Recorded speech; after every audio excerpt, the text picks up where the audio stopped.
right, hello wine drinking people. Today is Friday, the 20th of March. A lot of great wines going down this weekend because it is the Great Wine Seminar. That's right, this is, well, it's the 27th Great Wine Seminar. We missed a few years. I think it would be the 30th. I think we may have missed 3 years, but it's a weekend-long event and a lot of, well, it's tough putting this together, let me tell you. You got a moderator, Clive Coach, you got to put in place. You got winery principles. You got a lot of old vintages of wine you got to get here.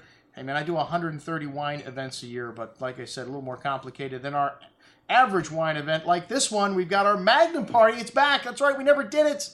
We had a little issue with the date, but this one, I promise you, it's going to happen on Saturday. I believe it's the 29th of March, and we have got some incredible older California Cabernet Magnums, and, you know, we're going to give you a few surprises. We always do. And one of the things I love about Magnums, there's more wine in the bottle, but also the wines tend to age better. If you've got older wines, they always taste fresher in Magnum format. Just like the little mean Winnie half bottles don't taste quite as fresh, the Magnum's always better. And when you got legendary old wines like the 87 Diamond Creek Lake, this is a wine most people have never seen. It's a little over an acre, this vineyard, or under an acre. Tiny, tiny. They don't make it every year, but 87 was an exceptional year. This is a wine that needs 20 years in the bottle, so it should be exceptional right near Dominus. One of the hottest wines in Napa Valley today. They've just got 200-point scores the last few vintages. This 94 at 99-pointer. I always tell people that I like wines 10 to 15 years old, but in a great vintage from Napa Valley, you could easily go longer than that, especially in Magnum. Should be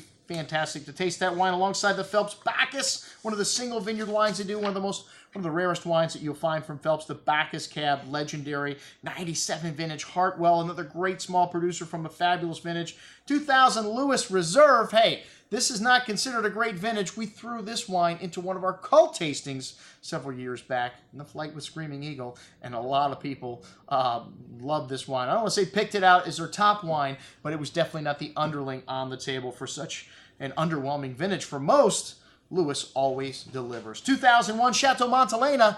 This is probably the most controversial wine ever produced in California. Rated 69 points on the Wine Spectator. Turn that score around. 96 points from Parker. You be the judge.